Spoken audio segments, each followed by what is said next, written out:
Et voilà, c'est parti. Bonjour à tous, merci beaucoup d'être là dans cette... C'est de l'écho, non, c'est toi qui cause un peu. Oui, c'est moi, je testais mon micro. Dans cet après-midi légèrement tiède et dans cette salle sans fenêtre, merci d'avoir pour autant poussé la porte de cet espace pour cette troisième séance de Rex de comptoir. Est-ce que quelqu'un veut un café? On a du rab. Levez la main, café, non ça va 1, 2, 3, 4, ok, je vous prépare ça. Merci. Merci beaucoup. Donc, Damien qui sera notre barman cet après-midi pendant 1h15. Rex de comptoir qui est consacré à quoi? Qui est consacré effectivement à la transformation managériale, à la transformation des organisations, spécifiquement dans le secteur public. Pourquoi ce sujet? Tout simplement parce que il est né l'année dernière sur la fabrique du changement, où plein de gens avaient la parole sur à quel point ils transformaient leur entreprise, et puis qu'il y a tout simplement des gens du secteur public qui étaient là et qui ont dit mais nous aussi on fait des trucs,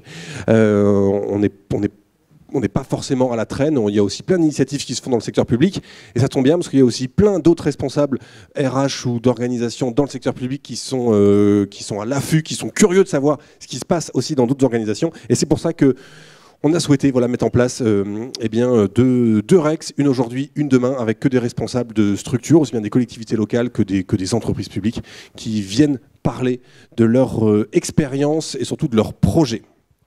On va mettre en place un code assez simple.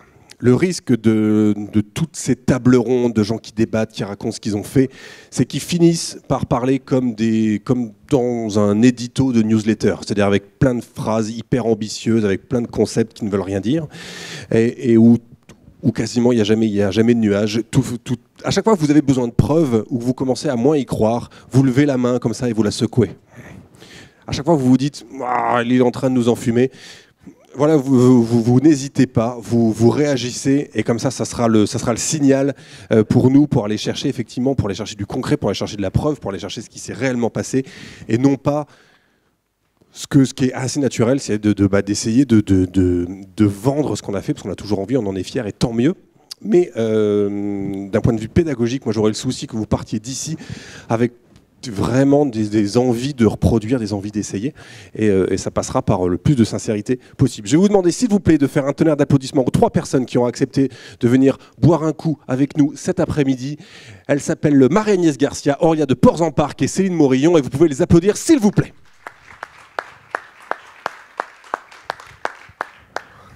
On ne fera pas le jeu de dire qui est qui, tout simplement, elles sont non, c'est pas dans l'ordre. Donc, pour que vous visualisiez les gens, donc, elle fait Marie-Agnès Garcia, Céline Morillon et Aurélia de Port-en-Parc avec un T, c'est important.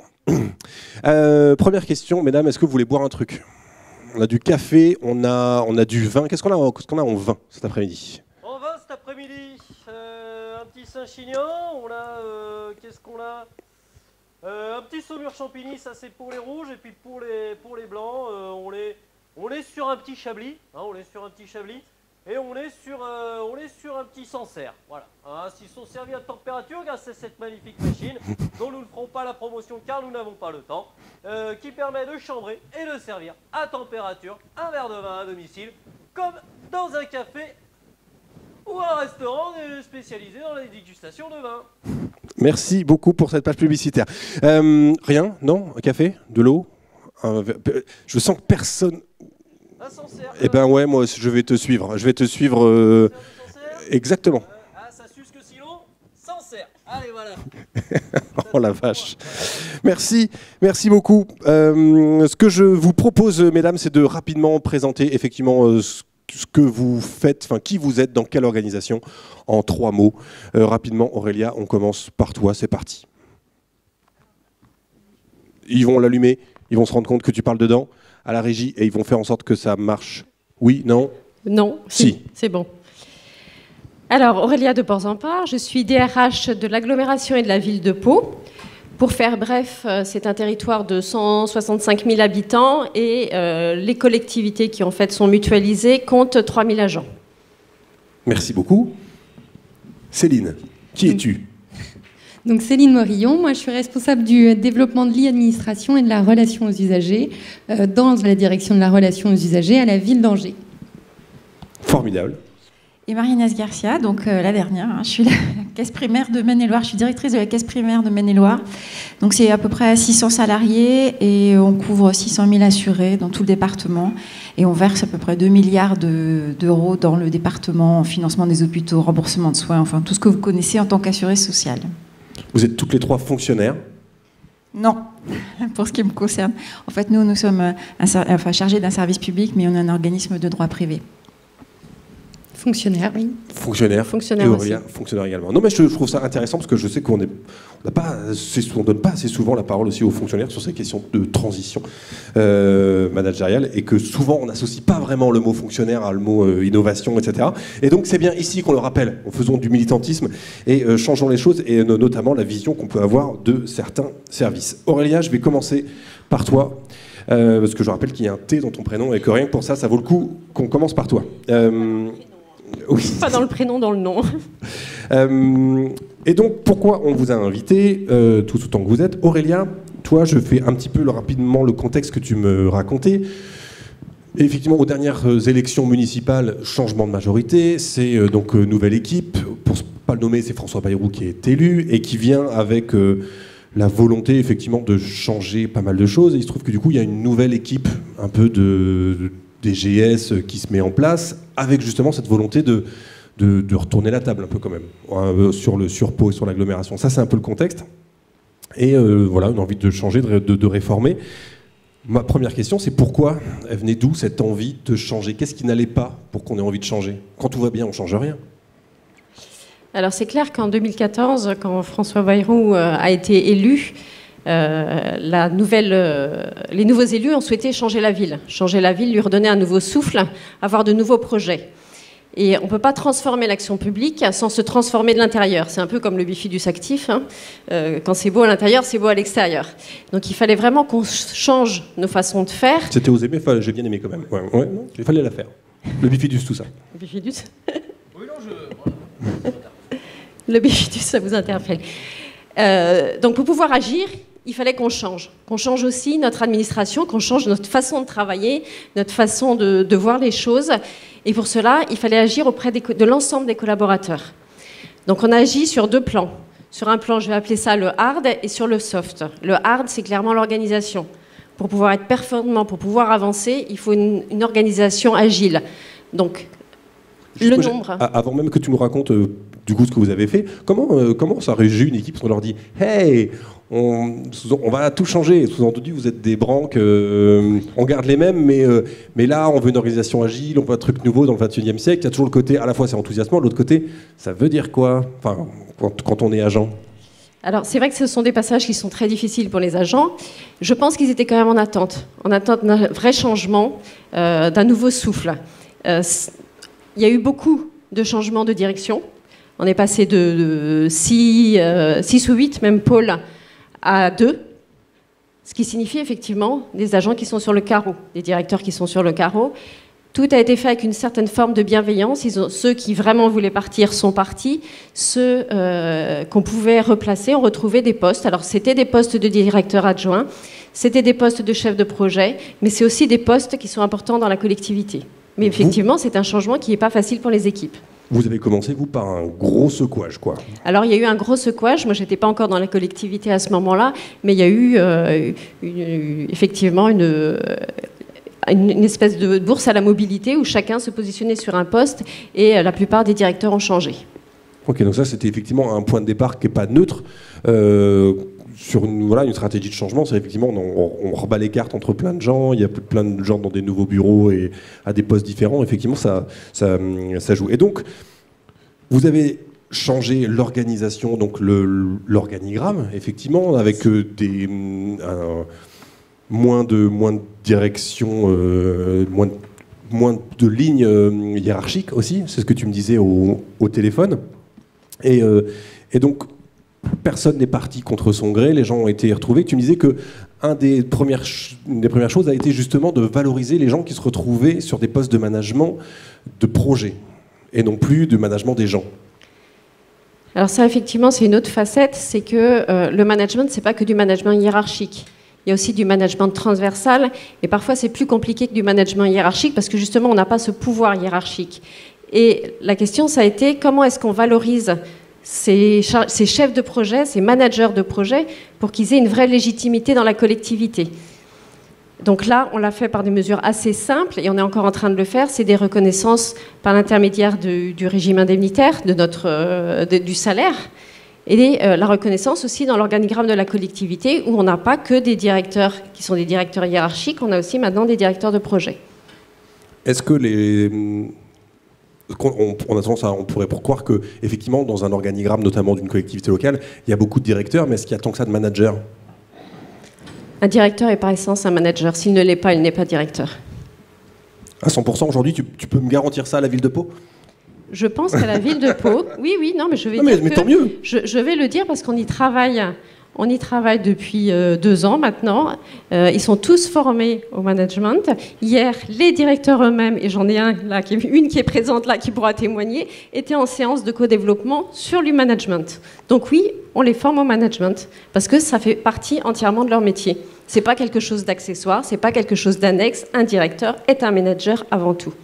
Et donc, justement, cette phase-là, qui était peut-être nouveau, j'imagine peut-être comme discours, de venir voir les directeurs. D'ailleurs, ce qu'on attend de vous aujourd'hui, c'est effectivement d'être réellement manager de vos projets, de vos équipes, des gens, etc. Et donc, comment vous avez accompagné un petit peu cette transformation un petit peu du rôle et de la mission des directeurs managers ? Alors, aujourd'hui, à Pau, on a 23 directeurs. En 2014, il y en avait 40, je crois. Donc, vous voyez, il y a eu un bon changement. Ils sont accompagnés comme tous les managers de la collectivité. On a monté ce qu'on appelle un cursus management de la performance publique, où on accompagne tous les managers au quotidien avec différents modules. Ça va de choses très larges à des choses beaucoup plus précises. On a, par exemple, dans ce cas plus large, tous les 2 mois, on fait une conférence ouverte à tous les managers sur le contexte. C'est dans quel monde vivons-nous ? On en a eu une, par exemple, la semaine dernière, qui portait sur le leadership féminin. Donc, vous voyez, même dans le public, on sait être au goût du jour. On en a fait une sur le leadership féminin. On en a fait aussi sur des choses encore plus larges, sur la prospective. Dans quel monde nous vivrons dans 20 ans, avec des intervenants de haut vol. L'objectif, c'est de les replacer dans un contexte et pas uniquement, justement, dans leur domaine technique. Ils sont managers, c'est à eux aussi de s'inscrire à la fois dans le monde dans lequel nous vivons tous et à la fois aussi dans l'avenir. Vous aviez cette maladie qu'ont pas mal de boîtes d'avoir effectivement des directeurs experts techniques, ou est-ce que vous, c'est moins le cas et c'est plus le côté directeur parce que catégorie A et donc... On a clairement clairement cette dérive d'avoir des techniciens et pas des managers. Et c'est justement notre objectif, c'est de rendre ces lettres de noblesse au management en leur faisant comprendre que ça fait partie intégrante, et c'est même leur mission principale, c'est d'embarquer les équipes pour faire l'action publique, pour construire l'action publique. C'est pas à eux de la faire directement et d'être dans l'opérationnel, mais c'est à eux d'embarquer les équipes. Tout le monde a embarqué ? C'est dans cette équipe de directeurs-managers ? Ils ont tous dit « Super ! C'est exactement ce que j'attendais !» Alors, on a fait ça en parallèle, ces formations. On a aussi donné aux directeurs une forte responsabilité dans leur domaine d'action. C'est-à-dire qu'aujourd'hui, ils sont tellement responsables, ils ont tellement envie d'être performants que parfois, ils sont un peu en mode machine de guerre. Et donc, ils ont du mal à s'inscrire dans du collectif. Alors, ils sont dans du management de leurs équipes, mais ils ne sont pas forcément dans du management qui est transversal à l'ensemble de la collectivité. Et ça, c'est peut-être un des échecs, enfin, ce n'est pas un échec parce qu'on y travaille aujourd'hui, mais une des limites du système. C'est qu'à force de les responsabiliser, à force de leur dire c'est vous le chef de votre équipe, ils sont là en mode j'avance et je laisse peut-être les autres directions derrière moi. Est-ce que, justement, on parle beaucoup d'autonomie, de responsabilisation des équipes, des managers, etc., et de tout ce que ça peut apporter. Est-ce que la spécificité du secteur public peut jouer un rôle, je pense notamment, parce que pour nous travaillé aussi pas mal avec des responsables de services, des choses comme ça, et ou encore dans pas mal de collectivités, on sent des fois le possible arbitraire qui arrive de n'importe où, qui arrive du cabinet en général, du maire ou du président, avec tout l'effet déceptif que ça peut avoir, effectivement, des fois pour des équipes qui ont bossé. On sent que ça dans les collectivités, c'est une espèce de couperet qui peut tomber n'importe quand, et le cabinet qui dit non, en fait, on fera pas comme ça, parce que, boum, il y a Dieu le Père en haut. Est-ce que ça, dans le travail avec les managers, ça a pu être un obstacle, ou en tout cas quelque chose de compliqué à gérer, qui a peut-être parfois moins dans le privé, peut-être? La question est délicate. C'est sûr que les liens avec les élus sont parfois un petit peu compliqués, parce qu'on n'a pas le même rythme, on n'a pas forcément la même vision des choses. Il ne faut pas oublier que les élus restent les patrons, que c'est eux qui décident. J'irai pas jusqu'à dire qu'il y a de l'arbitraire. Il n'y a pas de l'arbitraire parce qu'en général, il y a de la co-construction. Parfois, on n'avance pas au même rythme. Donc, ils nous freinent ou on les freine, on accélère, eux ralentissent. C'est plus une question de synchronisation. L'arbitraire, il y en a, mais il y en a peu. Et je ne pense pas qu'il y en ait dans l'équipe, dans l'administration. Aujourd'hui, dans notre collectivité, je n'ai pas l'impression qu'il y ait de l'arbitraire. Le mot était peut-être un peu fort, mais effectivement, on sent que eux, ils sont tout simplement redevables aussi aux citoyens, les élus, etc. Et donc, ils peuvent trancher. C'était plus dans ce sens-là que je le vois. Parce qu'on sent que, justement, parfois, quand on discute, on travaille, nous, avec beaucoup de collectivités, des fois avec des responsables, on sent que, de toute façon, leur domaine d'autonomie n'est jamais peut-être aussi grand que ce qu'ils voudraient. Parce que, à la fin, il y a quand même toujours quelqu'un qui donne son avis. Alors à Pau, on a des directeurs qui sont très très très autonomes. C'est eux qui négocient leur budget, c'est eux qui prennent la plupart des décisions, qui ont les relations avec leurs élus. Donc je pense qu'il y a beaucoup de co-construction et d'autonomie. Peut-être contrairement à d'autres collectivités où les élus sont peut-être plus dans les services, au sein des services. Moi, si je prends l'exemple en RH, j'ai pas d'élus qui interfèrent au quotidien, j'ai pas d'élus dans les entretiens de recrutement, j'ai un élu qui m'appuie sur le dialogue social. Mais sinon, je n'ai pas d'interférence et on ne recrute personne à la demande des élus. Et qu'est-ce que ça, du coup, aujourd'hui, qu'est-ce qu'on peut... Donc ça fait à peu près 2 ans et demi, un peu plus que vous êtes dans cette démarche-là, que vous avez engagé les chantiers. Qu'est-ce qu'on observe? Alors dans la collectivité, on observe clairement justement un regain d'intérêt pour le management. On a mis en place, je vous le disais, tout un cursus management de la performance publique où on a les fameuses conférences, mais on a aussi des formations, on a des matinales où chacun peut exposer un projet ou une idée de management. Par exemple, il y en a une récemment sur qu'est-ce qu'un pitch, comment est-ce qu'on monte un pitch. Il y en a eu sur un projet de la collectivité, le bus à haut niveau de service. Donc il y a de la circulation de l'information. Il y a des formations régulièrement pour les managers de proximité. On appelle ça des ateliers Mon équipe en pratique, où ils se réunissent et ils parlent de leurs problèmes quotidiens. J'ai un conflit dans mon équipe, qu'est-ce que je fais?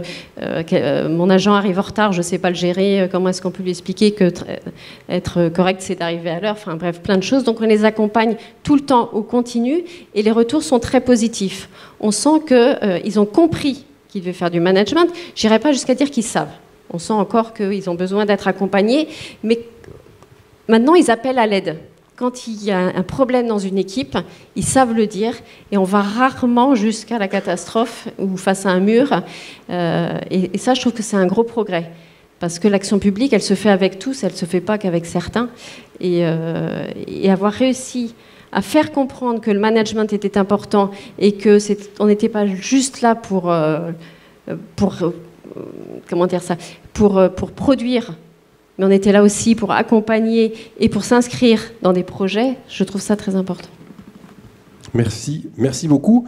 On continuera à échanger sur tout ça, mais voilà, c'est une première éclairage sur ce qui peut se faire dans des structures publiques. Céline, je me tourne vers toi. On va continuer sur les collectivités locales, puisqu'effectivement, donc toi, tu travailles à la ville d'Angers. Quelle est la mission du service dont tu fais partie, puisque tu es donc responsable de l'e-administration et du développement de la relation aux usagers? Donc, la mission de mon service, c'est d'avoir un regard sur la simplification du parcours usager dans toutes les démarches. Donc on est un service ressources, en fait, qui travaille donc sur le numérique pour que ce soit aussi un canal de simplification, mais on travaille aussi sur les alternatives, donc physique, téléphonique, voilà. Et le conduit, les autres dispositifs, que ce soit le mail, etc., pardon, sans que ce soit les dispositifs Atout qui sont vraiment des dispositifs de carte de vie quotidienne ou de portail numérique global. C'est ça, Atout, c'est le nom de votre... de notre carte de vie quotidienne et de notre portail de démarche en ligne. Je suis angevin, je vais créer mon compte Atout sur le site et comme ça, je peux avoir accès à ma cantine scolaire pour mes enfants et la piscine, tout ça. C'est quoi le... J'avais une question complètement con. Ouais, non, j'aime bien, j'en ai des fois.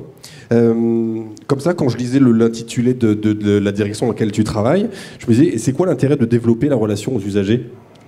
Donc avant, on était à la direction de l'administration générale.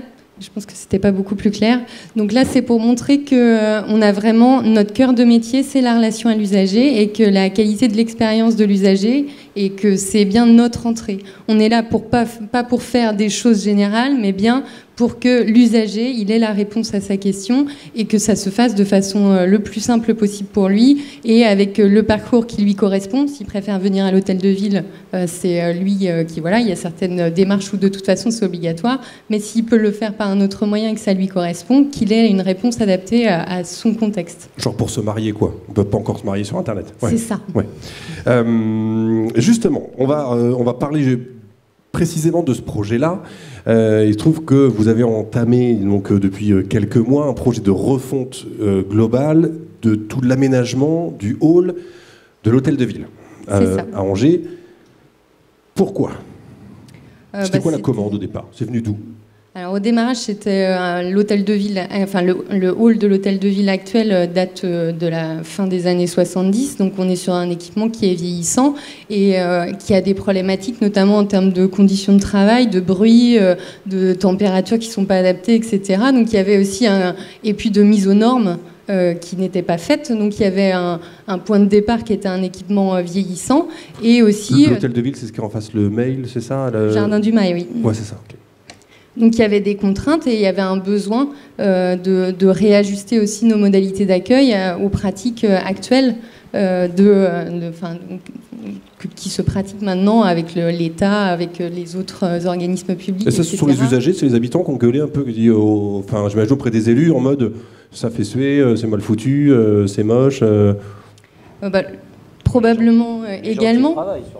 Mais oui, je pense que c'est venu de plusieurs angles et c'est probablement pour ça qu'il y a eu une validation à un moment de ce projet-là.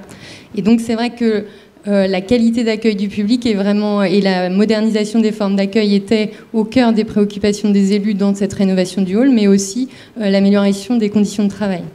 Et donc vous avez choisi une méthode assez spécifique, c'est vraiment une méthode très design. Au final, donc, tu m'as raconté, vous avez pris le temps au départ déjà d'observer, donc de vous poster dans le hall de l'hôtel de ville pour étudier les flux, les profils, les parcours sur l'existant, quels étaient vraiment les utilisateurs du hall et ce qu'ils y faisaient et pourquoi. Et ensuite, vous avez été accompagné par WorkLab, qui est un des artisans du changement, fait des ateliers vraiment avec et des habitants et des agents qui est en poste dans ce hall, pour comprendre effectivement quels étaient les usages de ce lieu. C'est ça, ce qu'on ne voulait pas, c'était de tout changer et que finalement on se rende compte qu'il y avait des points forts qui existaient auparavant qui auraient disparu. Donc on a été vraiment sur site pour observer un parcours usager. Donc voilà, là je vois que là il s'est arrêté, il a regardé partout, c'est peut-être qu'il y avait une information qui lui manquait et on allait l'interroger la personne pour savoir pourquoi elle avait fait ça. Voilà. Vous êtes assis très en retrait du guichet pour attendre votre tour et pas à côté. Pourquoi vous êtes plutôt positionné là que là ? Bah oui, là j'entendais ce qu'il disait, donc les questions de confidentialité pour moi ça avait de l'importance. Donc c'était vraiment capitaliser de la matière sur les préoccupations des gens, quelqu'un qui était venu avec une contrebasse ou voilà, qui derrière était un peu embêté pour savoir quoi en faire quand il était dans le guichet ou à la borne numérique. Et tous ces éléments d'observation ont été apportés à un groupe composé d'agents et d'usagers. Voilà. Et aussi, il y avait aussi des personnes qui travaillent qui sont dans le conseil du handicap et que, voilà, il y avait des profils très différents. Ouais. Des usagers quand même, mais ouais. Voilà, qui avaient des visions différentes des besoins qu'il y avait pour le hall de l'hôtel de ville, et puis voilà, des usagers qui avaient fait récemment une démarche et qui avaient quelque chose à faire partager.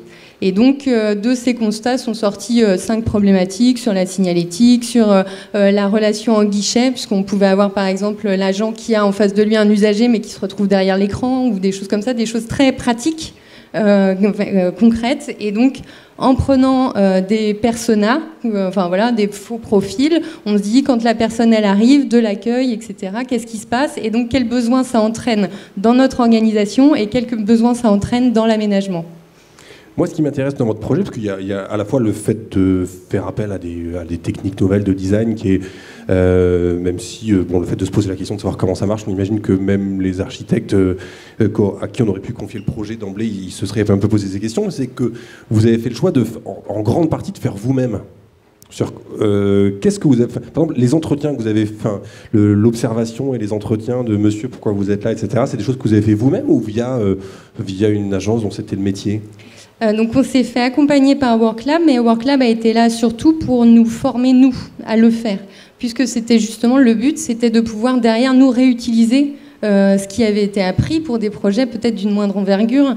Mais concrètement, juste après, on avait une question du parcours d'accueil dans une mairie de quartier qui nous semblait pas optimale. Et donc on s'est repositionné et on a pu réutiliser les méthodes employées pour avoir un retour usager peut-être plus qualifié qu'une enquête de satisfaction qui, des fois, n'est pas toujours suffisamment précise ou trop ciblée dans le retour qu'on va en avoir. Le fait de vraiment observer les faits et derrière d'interroger les gens sur leur parcours, voilà, c'est partir aussi de l'anecdote et de pouvoir en faire une généralité qui s'appuie sur vraiment du concret. Parmi les gens qui étaient interrogés, donc il y avait les usagers, mais il y avait également du coup les agents. Comment ils ont accueilli cette démarche-là, les agents ? Alors c'est vrai que par moment, quand la directrice interrogeait un agent sur, voilà, elle l'avait observé concrètement ce qu'il avait fait, il pouvait y avoir au démarrage une certaine appréhension, mais c'était vraiment de préciser dans le rôle, de se dire, là je suis pas dans un rôle, je suis pas dans un regard critique et je vais pas derrière te donner une leçon sur ce que tu dois faire ou pas. Moi ce que je vois, c'est que dans le cadre qui est ta fonction habituelle, voilà comment ça s'est passé. Pour relever les empreintes, tu as dû relever l'écran parce que le périphérique il est trop loin, etc. C'était vraiment de vraiment s'ancrer sur le constat et de ne pas être dans une posture d'évaluation, quoi. Et donc aujourd'hui, le projet il est en cours de dessin, c'est ça, de design. La maquette elle est sortie ? Donc là, on est rendu à l'avant-projet définitif. On est vraiment presque au projet validé. Donc il y a certains points qui restent encore je veux dire, les grandes lignes du projet sont faites. Et là, on est vraiment sur justement affiner tous les points qui vont être vraiment des éléments du parcours, donc la signalétique. Et puis 2 points majeurs pour nous, c'est la conception du guichet et la conception de la banque d'accueil, qui sont 2 éléments qui doivent être confrontés à l'expérience. On avait fait des ateliers complémentaires avec les agents sur ces 2 points spécifiques parce qu'on a vu que c'était des questions fortes pour eux et que ça a permis de sortir aussi de faire émerger des peurs qu'ils les verbalisent, puisqu'avant c'était un projet qui restait très conceptuel, mais qu'ils n'avaient pas forcément perçu encore les impacts dans leur quotidien. Et donc de faire ces ateliers aussi, ça a rendu plus concret le projet, ça les a mieux immergés, et les questionnements qui auraient pu sortir trop tard sont sortis à un moment où on avait encore la main pour certains ajustements. Et donc, tu me disais au téléphone la première fois que ça a permis de fractionner les peurs, et j'avais trouvé ça génial, cette phrase. C'est vrai qu'au démarrage, on avait une peur globale qui était difficile à exprimer, parce que finalement, on ne savait pas exactement par où la prendre. Et donc, ce travail d'atelier, il a permis de mettre le point sur là, c'est là que je pense qu'il y a quelque chose qui risque de coincer. Et donc, derrière nous, de développer aussi des nouveaux outils d'observation actuels. Par exemple, on a développé des compteurs de flux parce que là, on avait un accueil à 360 et c'était quelque chose qui faisait peur aux agents d'avoir du public qui leur arriverait dans le dos, etc. Donc, déjà, de pouvoir mesurer les flux actuels pour se rendre compte est-ce que vraiment j'aurais du public dans le dos, et de se dire bon la banque d'accueil elle peut peut-être être rehaussée derrière pour que la personne ne vienne pas alpaguer par derrière mais fasse bien le tour. Enfin voilà, d'avoir une réponse pratique aux préoccupations. Et donc c'est pour ça qu'on a développé l'observation actuelle pour dire non, vous voyez la question de la sécurité c'est un enjeu fort, mais c'est pas quelque chose qui est non plus toujours au quotidien. Il y avait une impression que les agressions des usagers étaient peut-être plus fréquentes que ce qu'elles étaient en réel. Donc ça a permis de resynthétiser, de se dire oui, il y a peut-être une personne qui est agressif parce qu'il a une mauvaise réponse, puis après il y a la question d'une personne qui a un problème mental, et là où il n'y a pas de prise dans la relation usagée, c'est une autre forme d'action, et de scinder un peu plus les préoccupations et d'avoir des réponses managériales adaptées à chaque type de préoccupation. J'étais en train de me dire, mais là on va être dans la fiction.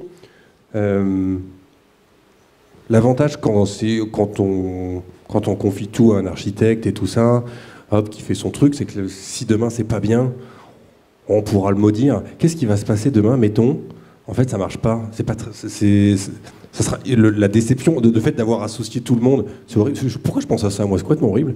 C'est là spontanément je me disais, mais imaginons qu'en fait on se soit merdé dans le truc, on s'est trompé, du coup on se dira zut, on s'est viandé, alors que sinon au pire on aurait insulté l'architecte et puis ça serait passé. On peut toujours faire passer des choses sur l'architecte.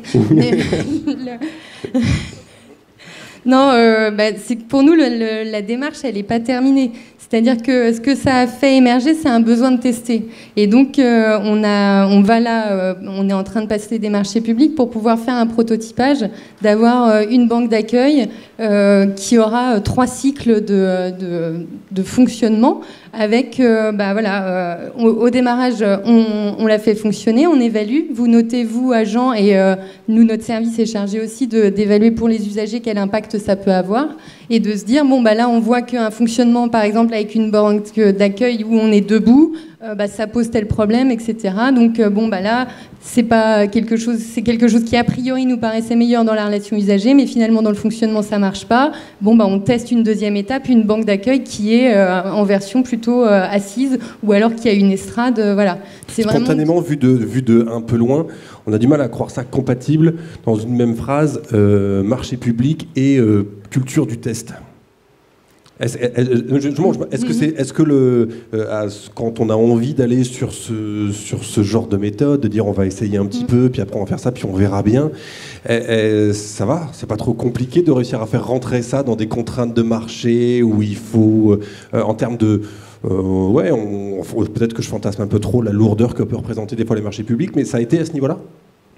C'était plutôt de savoir à quel moment faire cette démarche. Si c'est trop tôt, c'est pas encore dans le projet. Si le projet est déjà avancé, si ça demande des modifications, ça complexifie. Et là, effectivement, le prototypage, c'était pas forcément une idée qu'on avait au démarrage, et donc il a fallu réajuster le calendrier et les budgets du projet pour pouvoir le réintégrer. Après, on verra la réponse qui sera apportée. Là, aujourd'hui, le cahier des charges est lancé, on est en phase de consultation, donc on va aussi derrière s'adapter avec l'entreprise qui répond pour que ce soit réaliste et faisable dans un calendrier de chantier, quoi. Mais merci beaucoup pour toutes ces précisions et ces explications. Marie-Agnès, je me tourne donc vers toi. Je rappelle que tu es la directrice de la CPAM Maine-et-Loire. Moi, j'ai une première question. Moi, je suis avec Damien, on est actuellement au RSI. Est-ce qu'il faut qu'on s'inquiète? Enfin, je profite d'avoir quelqu'un un peu de la partie pour savoir... Non. Non. Vous continuerez à être bien pris en charge, mais vous l'étiez déjà finalement, puisque ça fonctionne bien aujourd'hui, quoi qu'on en dise, sur le plan des prestations santé, sur le plan des IJ, etc. Donc, pas de souci. Ok, c'était ma première question. Après, les autres, elles sont plus collectives. Est-ce que tu peux nous raconter un petit peu le contexte, toi, dans lequel, parce que tu as pris la tête de la CPM Corneuve il n'y a pas si longtemps que ça? Et donc, dans quel contexte tu arrives sur cette CPAM et qu'est-ce que tu y trouves? Alors, c'est un contexte général pour la sécurité sociale, hein, vous le voyez quand même, vous l'entendez à la radio, vous le voyez. On est dans un contexte de contraintes fortes sur les dépenses, donc la Caisse de Maine-et-Loire ne fait pas exception. On a des taux de remplacement des effectifs qui sont quand même très réduits. En fait, quand on a 2 départs, on n'en remplace qu'un, et puis là, on va même passer à 30% de remplacement. Et tout ça avec finalement des exigences qui sont sans arrêt croissantes et des objectifs importants. On est très suivi sur la qualité de service, on a des enquêtes de satisfaction des assurés qui sont déterminantes en fait pour nous, pour nos évaluations de caisse. Voilà, donc c'est des contextes où finalement on se rend compte qu'on ne peut pas changer, enfin il faut changer de manière de faire, et que finalement si on ne revoit pas complètement notre façon d'être et si on ne se remet pas complètement en question, ça ne peut pas le faire, parce que moins de monde, moins d'argent pour des objectifs qui sont sans arrêt plus importants, avec en plus des assurés qui, comme partout, enfin je pense que c'est le cas pour vous, sont aussi plus exigeants, dématérialisent, il y a beaucoup de réactivité qui est attendue, beaucoup de vitesse. La carte vitale, ça a été quand même une révolution, mais pour les personnels aussi, ça a été une révolution. Tout ça, ça fait un ensemble de contraintes qui est difficile à vivre pour les personnes, si bien que quand moi je suis arrivée à la Caisse primaire de Maine-et-Loire, j'ai trouvé finalement un contexte qu'on a dans beaucoup d'organismes de sécurité sociale. C'est-à-dire un peu de l'inquiétude par rapport à l'avenir, l'idée qu'on ne va pas y arriver parce que c'est pas possible. Comment on va faire en étant moins, en ayant toujours plus de choses à faire. Et donc une espèce de défaitisme et puis de difficulté à voir l'avenir, à se projeter. Et donc tu t'es dit, pas fataliste, on va quand même essayer quelque chose. Quelle a été justement l'ambition ? Tu arrives là dans un contexte un peu de sinistrose, de gens un peu crispés sur... plus ça va aller, plus il nous serre et nous étreigne. À quel moment tu te dis, allez hop, on va essayer quelque chose. Et tu as envie d'essayer quoi ? Dès le départ, je me suis dit ça, parce que c'est vrai que c'était un organisme par rapport aux autres organismes du réseau qui était en plus dans une situation vraiment de mauvais résultats et de plus fortes difficultés financières que les autres. Donc forcément, il y avait une marge de progression. Mais tu pouvais pas te planter, quoi. C'est l'avantage quand on arrive dans... Ouais, si, on peut toujours. En plus, c'était un organisme qui avait été très très marqué par de gros conflits sociaux peu avant mon arrivée. Enfin, traditionnellement, il y a une forte conflictualité sociale, donc c'était quand même compliqué, des grèves, etc. Mais on avait quand même, enfin, je pense que c'est pareil pour toutes les entreprises. Il y a comme un renouvellement aussi des effectifs, parce que les gens partent, on les remplace pas autant, mais ceux qu'on intègre, c'est des plus jeunes, c'est une nouvelle génération. Alors on parle beaucoup génération X, Y, etc. Il faut quand même constater que ils fonctionnent pas comme nous, enfin comme les autres dans le travail. Et donc on est aussi bousculé de l'intérieur par toute cette génération. Donc finalement, lors de ma première visite de l'entreprise, quand je suis passée dans les services, j'ai vu déjà qu'on pouvait s'appuyer sur ces jeunes-là qui attendaient quand même beaucoup de l'entreprise et qui attendaient surtout qu'on revoie le mode de fonctionnement managérial, parce que finalement ce qui montait, c'était aussi il faut changer nos manières d'être, il faut changer nos manières de réfléchir, et il faut qu'on arrive à, c'est un grand mot maintenant, mais il faut qu'on arrive à libérer les énergies, parce que finalement il y a des idées sur le terrain, il y a des personnes qui ont envie de faire des choses, et il faut déverrouiller le système pour qu'on puisse progresser en performance. Et l'idée, c'était qu'on progresse en performance, mais pas n'importe comment. Parce qu'on peut aussi progresser en performance en serrant encore plus la vis, en imposant des choses aux gens, et quelque part, je dirais, en menant les choses d'une manière un peu autoritaire, un peu rigide.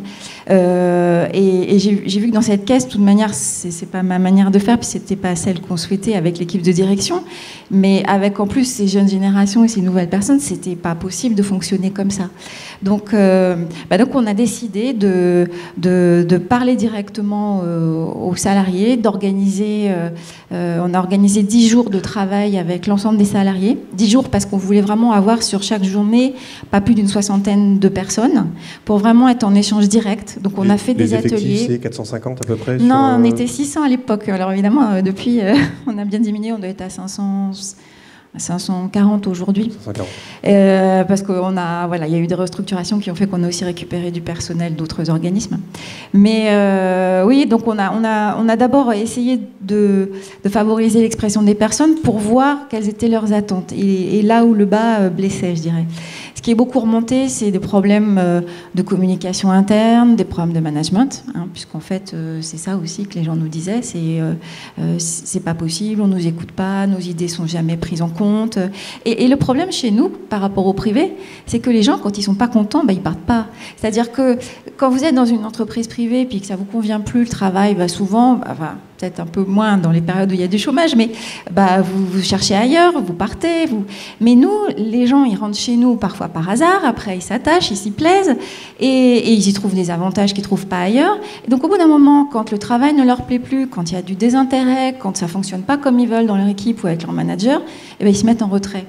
Et le vrai risque chez nous, c'est la démotivation, le retrait des personnes qui finalement ne donnent plus au travail l'énergie, la motivation qu'ils donneraient dans un autre contexte. Mais ils ne partent pas, ils restent. Et à un moment donné, le vrai problème, c'est comment on embarque tout le monde. Parce qu'embarquer les managers stratégiques qui ont bien saisi les enjeux, qui voient bien qu'il faut changer complètement et il faut faire autrement, c'est facile. Mais embarquer des personnes qui parfois sont dans l'organisme depuis 20 ans, 30 ans, 40 ans et qui n'ont jamais fait autrement et qui sont plus dans la peur par rapport au changement que dans l'envie de changer, c'est compliqué, surtout quand vous avez des réflexes de retrait, de désimplication par rapport au travail. Donc c'est ça la vraie difficulté. Donc d'abord, c'était les remobiliser au travers de ces journées qu'on a organisées avec eux, leur permettre de s'exprimer sur leurs difficultés. Je crois que ça fait beaucoup de bien à tout le monde. On a exploité absolument toutes les idées, tout ce qui était remonté. Et puis derrière, on a fait notre projet d'entreprise, hein, c'est-à-dire qu'on a pris toutes les grandes thématiques qui étaient à problème dans l'entreprise. Et puis on a mis en place des chantiers avec les personnes qui étaient volontaires. Évidemment, tout le monde n'était pas volontaire, mais on a eu quand même pas mal de volontaires. Quels ont été les premiers chantiers? Alors, peut-être un peu, déjà, la posture managériale. C'est vraiment ce qui est sorti en premier. C'est qu'il fallait absolument que le management se remette en cause dans sa façon de fonctionner. On ne peut plus maintenant se planter au milieu de l'équipe et ordonner et tout planifier et distribuer le travail. Nous, on appelle ça, c'est un très mauvais terme, mais à la pâtée. C'est-à-dire, vous avez un certain nombre de dossiers à passer et hop, vous distribuez ça. Les gens n'ont pas de marge de manœuvre.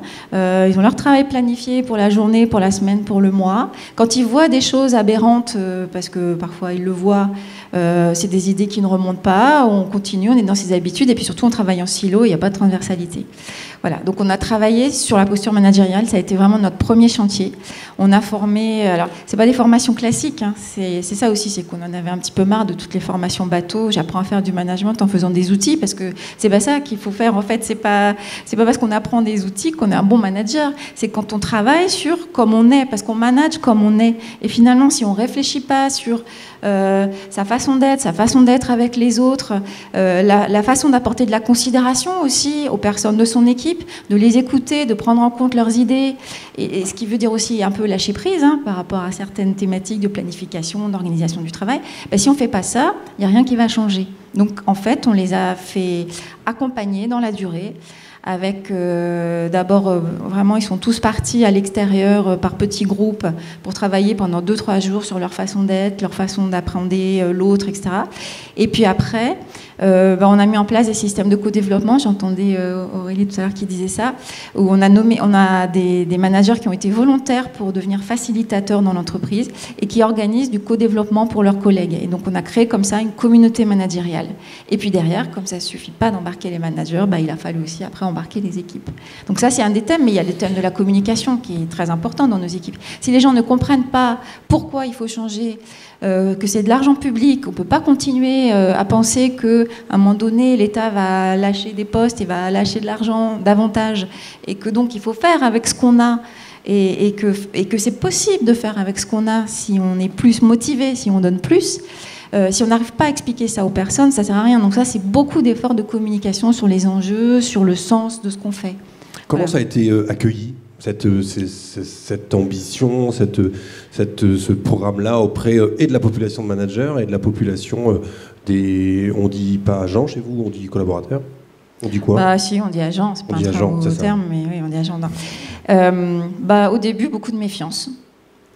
Et puis il y a eu un petit côté on va bien voir, on bouge pas trop, la direction c'est bien beau ce qu'ils nous disent, mais et donc j'ai dit à l'équipe de direction, faut que nous d'abord on change, parce que si nous on se remet pas en question et qu'on montre pas qu'on fait un effort dans notre changement de posture, On peut toujours demander ce qu'on veut aux autres, ils ne changeront pas non plus. Donc en fait, on a d'abord travaillé avec l'équipe de direction. J'ai sauté l'étape tout à l'heure, mais pendant presque 3 mois, on a fait un travail sur nous-mêmes avec l'équipe de direction, avec un accompagnement, pour voir comment nous, déjà, on manageait, comment nous, on associait nos équipes, comment on fonctionnait, en essayant de commencer à remettre en cause ça avec nos N-1. Donc ça, c'était le premier point. Après, je ne sais plus ce que... Comment ça a été accueilli? Ah oui. Ensuite, c'est ça. Alors après, donc déjà ça, on a montré qu'on bougeait, donc les gens se sont dit, si eux bougent, on ne peut pas faire moins que bouger, au niveau des cadres stratégiques, puis après au niveau des cadres de prox. Après, la difficulté qu'on a eue, c'est surtout les cadres de proximité quand même, parce qu'on a remis en cause, en fait, des manières de faire. Comme vous le disiez tout à l'heure, parfois... Par exemple, quelle manière de faire, par exemple? Parce qu'on a des managers qui ne sont pas tous venus au management par goût d'être animateurs d'équipe, d'être en positionnement plutôt de porter l'équipe plutôt que de leur imposer des choses. Et on a aussi pas mal de managers qui sont montés par la technique, qui étaient des excellents techniciens et qui sont devenus les responsables d'équipe. Donc ils savent et donc ils lâchent pas ce pouvoir de l'expertise et ils ont beaucoup de mal à devenir des communicants, à devenir des animateurs. Donc là, beaucoup de résistance des organisations syndicales, très franchement, parce que finalement, quand ça fonctionne pas très bien, ils sont les intermédiaires et le fait que la direction se rapproche des agents, le fait qu'on arrive à embarquer un peu ou qu'on essaye d'embarquer les personnes, pour eux, c'était compliqué à accepter. Et puis c'est vrai qu'on a toujours une partie aujourd'hui des collaborateurs qui n'adhèrent pas et qui continuent à ne pas adhérer. C'est pas la partie la plus importante, mais c'est difficile. Par contre, c'est vrai qu'on a réussi à amener à nous les plus jeunes, je le disais, parce que vous voyez bien qu'au bout de 3-4 ans avec ce type de fonctionnement, ils allaient se démotiver, que ça le ferait pas. Donc ils ont été tout de suite très partie prenante des groupes de travail. C'est beaucoup eux qui se sont inscrits pour donner leurs idées, pour proposer des nouveaux thèmes. Et puis finalement, petit à petit, l'ensemble des personnes ont fini par voir qu'on continuait parce qu'on n'a pas lâché. Mais c'est au bout de 2-3 ans que les choses ont commencé à bouger. Donc il a fallu être persévérant, en fait. Et qu'est-ce que ça apporte aujourd'hui? Qu'est-ce qu'on peut constater en fruit de tous ces efforts? Alors bon, déjà on a progressé en performance, je sais que j'en parle beaucoup, mais c'est très important. Nos résultats se sont vraiment améliorés. On a un baromètre social institutionnel aussi, c'est-à-dire qu'on fait une enquête sociale chaque année de ce que pensent les personnes. Alors c'est anonyme, mais on compile tout ça et c'est fait à l'échelle nationale, mais on a nos résultats par organisme, qui a montré que les personnes se sentaient davantage associées au choix, qu'elles comprenaient mieux les enjeux, qu'elles comprenaient mieux aussi la stratégie de l'entreprise. Donc on a eu vraiment un très bon retour de ce point de vue-là. Et moi, je sens que les frontières, elles commencent à bouger. Il y a des choses qui se font plus spontanément. On a aussi des très bons retours maintenant on a une amélioration de nos résultats de satisfaction des publics extérieurs, parce que finalement, c'est pour les publics extérieurs qu'on fait ça. C'est l'idée qu'à un moment donné, si vous avez, par exemple, on parlait des agents d'accueil tout à l'heure, si vous cadrez les gens dans un mode de fonctionnement où ils ne peuvent pas bouger, où ils n'osent prendre aucune initiative, aujourd'hui, avec la réactivité qu'il faut en accueil, avec l'ensemble des cas qui peuvent se présenter qu'on ne peut pas prévoir, si vous n'avez pas habitué les gens à être sur un mode où ils se sentent autorisés à avoir de l'autonomie, à contacter en interne un autre service pour débloquer la situation, etc., ça ne marchera pas. Donc, en fait, cette autonomie qu'on a essayé de faire descendre et pour que les gens se l'approprient, je pense qu'on en a vu aussi les résultats dans la relation avec les publics externes. En tout cas, c'est ce qui nous renvoie. Eh bien, ça me fait rebondir sur plusieurs questions que je pose à vous trois. Que ce soit des gens avec qui on a travaillé ou des gens de notre famille qui travaillent dans des collectivités publiques, effectivement, pour beaucoup, encore plus que dans le secteur privé, ces personnes-là me racontent souvent à quel point le poids statutaire alourdit tout le quotidien, c'est-à-dire que dans certaines collectivités, historiquement, où attention, on ne va pas passer directement de lui à lui, passe par ton chef qui communiquera à son chef et qui t'autorisera à redescendre jusqu'à la personne. Comment on change cette culture-là? Qui j'imagine qu'était sûrement en partie vrai aussi à Pau ou dans vos équipes. Comment on change cette culture-là pour créer ces passerelles un petit peu plus rapides, plus souples et agiles? Alors je pense que c'est une fausse idée qu'on se fait que le statut est bloquant. Le statut, c'est pas forcément beaucoup plus contraignant qu'une convention collective. Je parle pas tant des statuts, je parle juste de quelqu'un de ma famille qui a commencé un poste il y a quelques mois dans une collectivité locale et le seul retour qu'elle a eu de sa chef sur son premier mois, c'est un petit peu un reproche sur le fait, sur ce truc-là, t'aurais pu me mettre en copie ou un truc comme ça. Comment on change cette culture-là qu'on trouve effectivement dans pas mal de collectivités où on essaye quand même de respecter les lignes hiérarchiques avant d'aller directement servir en compétences ou en information là où on sait qu'elle est. Mais t'es gentil, il y a un chemin fléché, tu le respectes. Comment on change ça ? Alors ça, c'est plutôt une question d'organisation et de management. Pas une question effectivement de statut de la fonction publique. C'est vrai que dans les organisations publiques telles qu'elles existaient et telles que parfois elles sont encore, il y avait un très fort poids de la hiérarchie.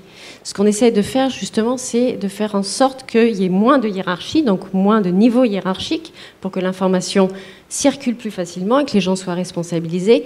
Et puis petit à petit aussi, on diminue le poids de l'écrit.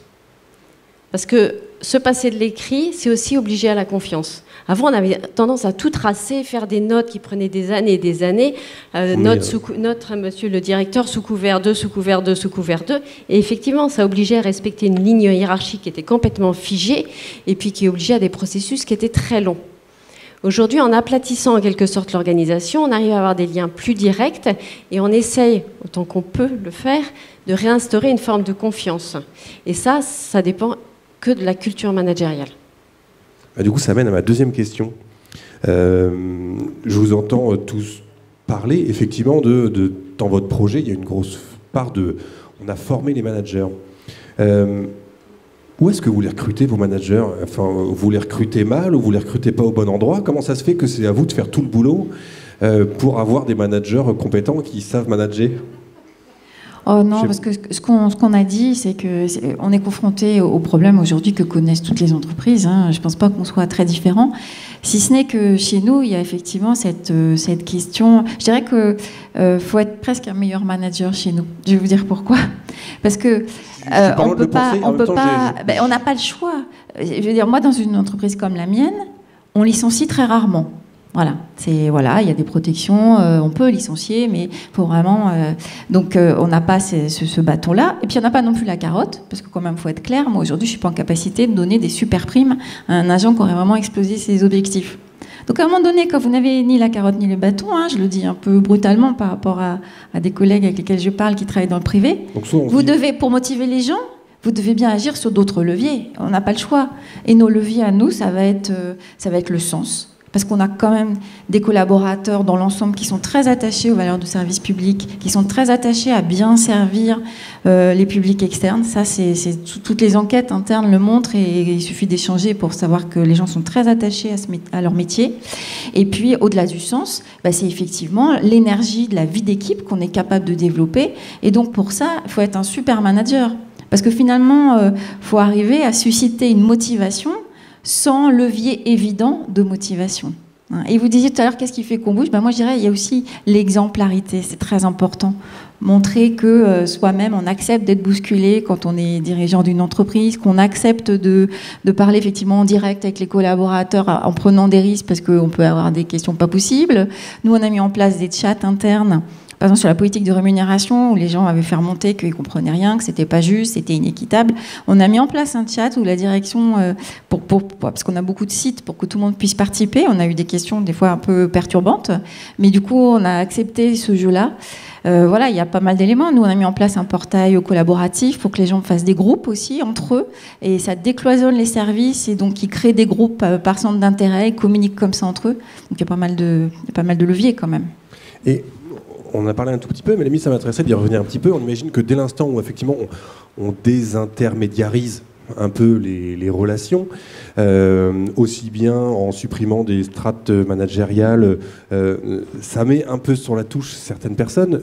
Toi, tu parlais notamment des organisations syndicales. Au téléphone, tu me parlais que c'était les cadres de proximité qui s'étaient un peu dans le projet sentis à un moment mis à l'écart parce qu'au final, tout se passait entre votre direction et les agents, et donc les cadres de proximité qui pilotaient cette équipe d'accueil s'étaient retrouvés un petit peu à l'écart en mode à quoi je sers. Comment on le gère, ça? Je ne sais pas, même Aurélia, cette question des organisations syndicales, elle s'est posée aussi un peu dans ce nouveau mode de management? Pour l'instant, on a un regard assez bienveillant Ouais. des organisations syndicales. Certains d'entre eux même participent à ces formations et à ces accompagnements. Ils en parlent peu. Donc s'ils n'en parlent pas, c'est que c'est très positif. Ils n'en parlent pas. Oui, pour l'instant, ils ont. Donc voilà, c'est ça, c'est qu'ils accueillent la chose plutôt avec bienveillance, quoi. Alors, ils sont très réticents au changement, mais comme là, c'est plutôt de l'accompagnement au changement, ils sont plutôt favorables, oui. Et Céline, comment vous avez réglé cette histoire de cadres qui, effectivement, au moment sont arrivés? Je ne sais pas comment ça s'est passé. En fait, c'est vrai que nous, on intervient en service ressources et on peut intervenir directement auprès des agents. Donc, par rapport à la question d'avant sur la hiérarchie, moi, j'ai toujours eu des postes de mission transversale, donc j'ai pas ce regard-là sur l'administration. Mais c'est vrai que la question de la circulation de l'information, quand on est très nombreux, c'est toujours une question qui est compliquée. Enfin, on a des spécialisations très diverses dans des administrations comme ça. Après, sur les cadres de proximité, là, vu qu'on était à une échelle de direction, c'est passé par finalement des temps de réappropriation et de mieux réexpliquer le sens de l'intervention, que la crainte que pouvait avoir un agent de se dire quand on m'observe, je suis évalué, il a fallu aussi le redire au cadre de proximité. Là, on n'est pas dans de l'évaluation et savoir si on fait bien ou mal, on est dans du constat pour que ce qui est bien perçu par l'usager, bien perçu par l'agent, se soit conservé, et ce qui semble pécher, ça puisse être bien intégré dans les évolutions. Mais c'est vrai que c'est pas toujours simple de bien penser à associer tout le monde et à bien identifier tous les acteurs qui doivent être toujours autour de la table, quoi. Je vous pose la question à toutes les trois. Quel est aujourd'hui, dans votre liste de tâches, quasiment une des prioritaires, enfin le truc que vous n'arrivez pas encore à faire bouger? La chose où vous vous dites... pour l'instant, on n'a pas encore trouvé le levier ou la solution ou la bonne clé pour ouvrir la porte. Est-ce qu'il y a quelque chose comme ça aujourd'hui qui constitue votre chantier de manageuse pour les mois et années à venir? Chez moi, je dirais que c'est la transversalité. Je trouve qu'on a bien réussi aujourd'hui à ce qu'il y ait des vies d'équipe agréables, dynamiques, avec des gens plus motivés, qui arrivent à prendre en charge le travail qu'ils ont à faire vraiment d'une manière fluide et où ça se passe bien. Par contre, il reste encore des cloisonnements très importants et on n'a pas toujours chez nous le réflexe d'arriver à penser à l'autre, à celui qui est avant moi, à celui qui est après moi. Et ça, malgré tous les groupes de travail transversaux qu'on a mis en place, malgré tout le travail en mode processus pour décortiquer les intervenants métiers qui vont tourner autour d'une même prestation, par exemple, malgré ça, ce réflexe-là, on a encore du mal à le déclencher. Donc voilà. Pour moi, je trouve, c'est dans ce que je pratique, c'est plutôt la question de savoir à quel moment et sur quelles questions précises il faut intégrer les agents ou les usagers.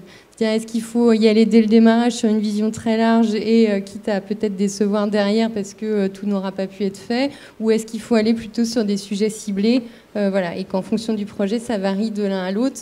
Et donc, c'est pas toujours simple de savoir à quel moment, quel stade du projet, c'est important d'associer les usagers directement ou les agents. Aurélia, c'est quoi la feuille de route? Alors, il y a deux choses. Effectivement, comme le disait Marie-Agnès, on a nous aussi la question de la dimension collective et de la transversalité à travailler. On a des directeurs qui sont en mode concurrentiel, petit patron de PME, qui avancent. Et dès que le sujet devient collectif ou transversal, c'est plus compliqué. On a fait rentrer la culture de la performance du coup dans la collectivité, mais du coup il manque le pendant, collectif, plus solidaire. Plus solidaire. Et ça, on commence à y travailler, mais on sent que ça va être une autre étape à franchir pour pouvoir avancer ensemble. Il y a une deuxième chose, c'est qu'on a embarqué beaucoup de monde, mais on n'a pas embarqué tout le monde, parce que je pense que le changement de culture managériale, ça demande du temps, et qu'il ne faut pas aller trop vite. On n'y arrivera pas si on y va trop vite. On s'est parfois un peu confronté à des réticences. Il y a eu quelques échecs. Il faut qu'on continue à avancer, qu'on continue à innover, à proposer. Il ne faut pas que les gens se lassent aussi, parce que c'est bien d'utiliser des post-it, des icebreakers, mais si on ne sait pas se renouveler... Forcément. À lever le boîte, on est contre les post-it en général, mais c'est un autre sujet. On va lasser tout le monde et ça ne servira plus à rien. les gens en auront marre, voudront faire autre chose. Donc c'est comment continuer à les embarquer tous et dans le temps. Et ça, c'est un vrai challenge. C'est d'arriver à... apporter des preuves. Apporter des preuves, ça commence. On a des petites pousses qui commencent à sortir. Mais c'est durer et montrer que ça marche. Et montrer que ça libère effectivement des énergies, qu'on progresse et que l'action publique se transforme vraiment. Mais pour ça, il faut qu'on aille au bon rythme. Si je peux prendre un exemple très concret, moi je suis arrivée dans la collectivité pleine d'entrain avec l'envie de révolutionner la direction des ressources humaines. J'ai fait un séminaire RH, je les ai fait maqueter l'accueil de la DRH. Quelle devait être la DRH du futur avec des cas plats et des Legos.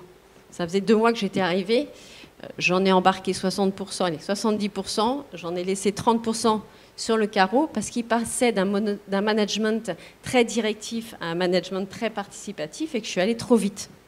J'aurais dû peut-être y aller plus en douceur, commencer avec des méthodes un peu plus soft, peut-être des post-it, mais pas tout de suite avec...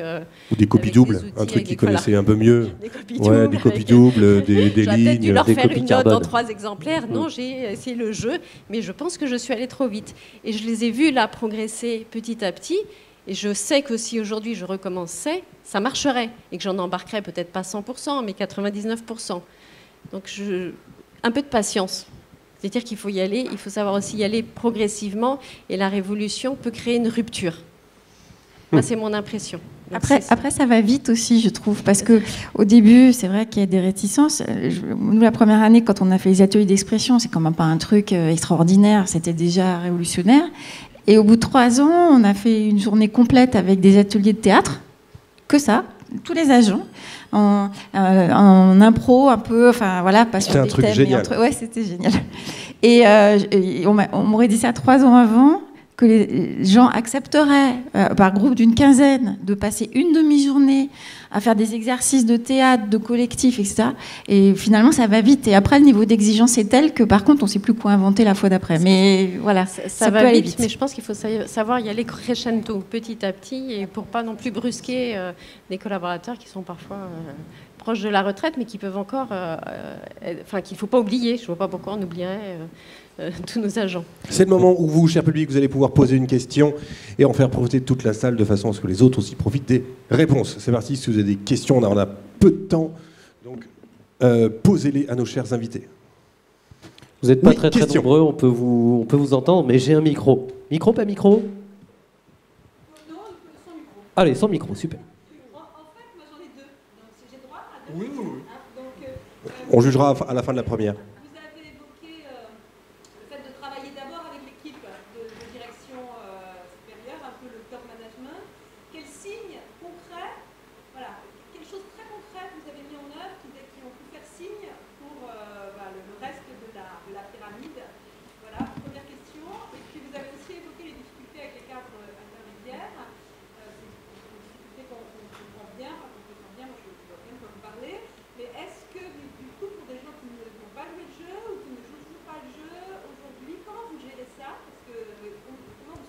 Qu'est-ce qu'on fait des passagers clandestins ?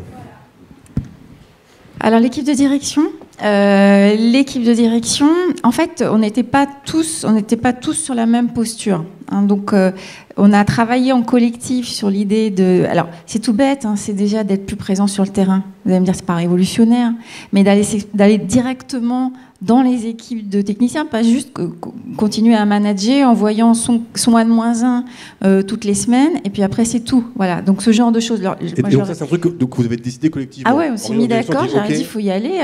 Alors, c'est pas tous les mois à ric-rac, mais il faut y aller, il faut se planter au milieu, et puis il faut pas attendre de descendre, d'avoir son PowerPoint à présenter, puis après, je m'en vais, surtout pas de questions. C'est vraiment, je me mets au milieu de l'équipe, et puis je dis, bah voilà, comment vous allez aujourd'hui, qu'est-ce qui se passe pour vous ? Et puis si les gens commencent pas à parler, bah, on pose des questions, puis au bout d'un moment, les choses, elles arrivent, hein, et puis les gens, ils vous disent concrètement ce qu'ils sont en train de vivre. Donc déjà, on s'est un peu astreint à faire ça, enfin, je leur ai demandé, et puis on s'est mis d'accord pour le faire ensemble, de faire ça tous les mois. Puis après, c'est plein de petits signes, hein, finalement. Quand vous travaillez avec les personnes, personnes sur leur posture, c'est tout bête, mais c'est aussi comment on salue les gens dans l'ascenseur, comment on se comporte justement en n'étant pas sur un aspect hiérarchique, comment on ne s'offusque pas quand il y a une question qui est un peu particulière. C'est tout un tas de petites choses où on a travaillé ça, bon, avec un consultant, parce qu'il fallait travailler sur soi-même, c'est-à-dire la représentation qu'on a de son rôle, de ce qu'est la hiérarchie, d'être chef, etc., de dédramatiser un peu tout ça, et petit à petit, voilà, par des petits signaux comme ça, rien que dans des réunions, des postures en réunion, de pas vouloir tout cadrer à l'avance, de laisser les gens d'abord s'exprimer, des toutes petites choses comme ça a fonctionné.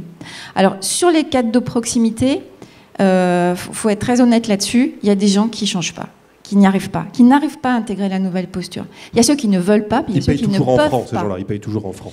Voilà, donc en fait, ce qu'on a fait, c'est qu'on a établi, les cadres ont souhaité travailler sur des repères managériaux. C'est-à-dire qu'ils se sont mis en groupe de travail et ils ont établi une espèce de charte des bonnes pratiques managériales telles qu'on les souhaitait, nous, plutôt dans la dimension participative, la façon d'animer les réunions, la façon de conduire son équipe. Et puis, à partir de ces repères-là, on a bien vu qu'il y avait des gens qui n'y arrivaient pas. Alors, ceux qui n'y arrivaient pas parce qu'ils ne pouvaient pas. On a mis en place des coachings individuels. Enfin, on a trouvé tout un tas de solutions avec des aides externes, hein. Alors, si le CODEV ne suffit pas, on a proposé effectivement des coachings de longue durée, individuels à certains, parce qu'on pensait qu'ils pouvaient y arriver. Et puis, il y a une partie des gens qui n'y arrivent pas ou qui ne veulent pas. Et honnêtement, là, aujourd'hui, on a la 3e année. C'est des gens à qui moi, je suis en train de proposer des postes de quête technique. C'est-à-dire, je propose de les repositionner sur des postes de quête technique. Parce que pour certaines personnes, l'équipe est en souffrance. Eux-mêmes sont en souffrance parce qu'ils n'arrivent pas à intégrer ces nouveaux modes de fonctionnement. Et à un moment donné, il faut dire stop, c'est pas possible. Donc, on en est là. Donc, c'est un peu brutal. On essaye de le faire en douceur. On a d'abord fait l'accompagnement pour arriver au bout du truc. Mais à un moment donné, on leur dit, vous voyez bien, c'est pas possible. Malgré tout ce qu'on a mis en place, c'est le principe de l'adéquation au poste. Et puis de toute façon, les équipes, elles se libèrent aussi. À un moment donné, elles disent leur souffrance d'avoir un manager qui est pas dans la bonne posture. Donc voilà. Puis c'est brutal façon service public, quoi. C'est quand même, on a fait ci, on a fait ça, on est à 3 ans, on a fait. Oui, effectivement. Pas, on nous reproche d'ailleurs d'aller trop lentement. Ouais. Non, je tempère un petit peu parce que. Non, mais c'est vrai qu'on a souvent. Moi, ça m'est arrivé d'observer, de me demander des fois où était la brutalité d'une équipe qui souffre depuis des années, ou dans le fait qu'on se sépare d'un manager. Parce que je trouve que des fois la violence est plus forte à ne pas vouloir prendre la décision. Alors on ne se sépare pas d'un manager, on le repositionne sur d'autres fonctions chez nous. Autre question, monsieur. Allez-y. Voilà. Un point que vous n'avez pas trop abordé, c'est le droit à l'erreur et la bienveillance. Comment vous travaillez en fait l'acceptation du droit à l'erreur, qui n'est pas toujours évident dans les formations installées, les entreprises installées, et surtout la bienveillance. Comment ça se développe, Aurélia. Ouais, la bienveillance, je pense qu'elle se travaille avec l'exemplarité. Si vous avez un directeur général qui est bienveillant, en général, la ligne hiérarchique derrière suit. C'est de l'humain. Je ne pense pas qu'on puisse... Alors, on pourrait construire une charte des valeurs, mais je ne pense pas que ça suffirait. La bienveillance, c'est effectivement de voir quand quelqu'un est en difficulté, déjà d'en tenir compte, et pas le laisser dans sa souffrance et de rien faire. Même si parfois c'est difficile, c'est faire preuve d'assertivité. Oser dire aux gens que ça va pas, qu'ils ne sont pas bien sur leur poste, qu'ils font du mal à leurs équipes, que ce sont de mauvais managers, mais que ça ne veut pas dire qu'ils n'ont pas de compétences. Alors c'est des passages qui sont un peu douloureux. Moi, ce n'est pas ce que je préfère faire dans mon métier, mais on le fait malheureusement souvent. Et on s'aperçoit que globalement, ça marche, qu'il vaut mieux dire les choses plutôt que de laisser les situations pourrir. Et on en a quasiment... Alors, ce n'est pas que des managers, hein, ça peut être des agents auxquels il faut expliquer que c'est plus possible. Ils ne peuvent pas continuer comme ça et on les repositionne. Et le droit à l'erreur, est-ce que le droit à l'erreur est plus facile à mettre en place ou moins facile quand je ne sais pas, il y a un contexte politique, qu'il y a des citoyens électeurs qui nous attendent au tournant sur chacune des initiatives? Est-ce que ça joue? Je pense que c'est la même chose. Le droit à l'erreur, ça dépend quelle erreur. Mais normalement, si on travaille en équipe, on ne va pas droit dans le mur. Les erreurs du quotidien, on en fait tous. Dans mes équipes, il peut y avoir des erreurs sur la paye, il peut y avoir des erreurs sur de la carrière. On essaye de le faire accepter et de faire comprendre où est l'important. Alors après, on ne décrète pas le droit à l'erreur. Je pense que ça fait partie de la bienveillance. Ce qui est par contre plus inquiétant, c'est quand un agent ou un manager n'accepte pas de se remettre en question. Et ça, effectivement, on en a. Et c'est ce qu'il y a de plus compliqué. C'est en fait quand il n'y a plus de dialogue. On n'arrive plus à progresser ensemble. Moi, je rejoins ce qu'Aurélie dit, parce qu'en fait, c'est compliqué on ne peut pas modéliser finalement un changement de posture managériale. Donc, la bienveillance, le droit à l'erreur, il n'y a pas de recette. On ne va pas dire, bah, tiens, si un jour il y a une erreur, on va faire comme ci, comme ça. C'est tout un tas de petits gestes quotidiens qui vont montrer ce qu'on est capable de faire.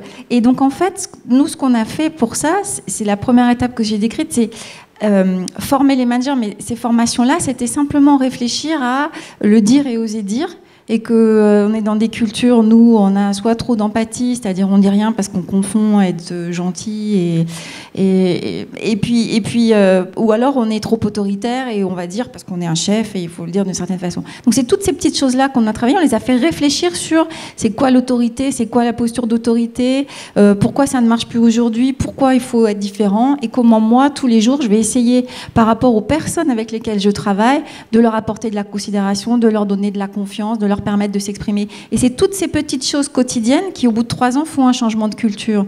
Donc c'est effectivement, il y a un droit à l'erreur dans une équipe. Je ne vais pas tomber sur le dos de la personne qui a fait l'erreur parce que ça va montrer à tout le monde que c'est possible et que on lui en veut pas. Mais c'est tout un tas de petites choses qu'on ne peut pas modéliser.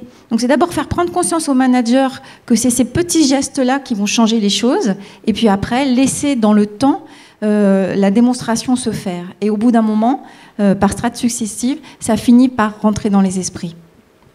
J'ajouterais juste, le droit à l'erreur, c'est reconnaître ses propres erreurs. Et ça, je pense que c'est un exemple. Le manager doit être capable de dire, là, je me suis trompé, vous aviez raison. En termes d'exemple à mériter, je pense qu'il n'y a pas mieux. On n'a plus le temps pour d'autres questions. Mais non, il reste 1 minute, mais sauf si quelqu'un a une question rapide, un outil, quelque chose. Oui, si on a une dernière surprise.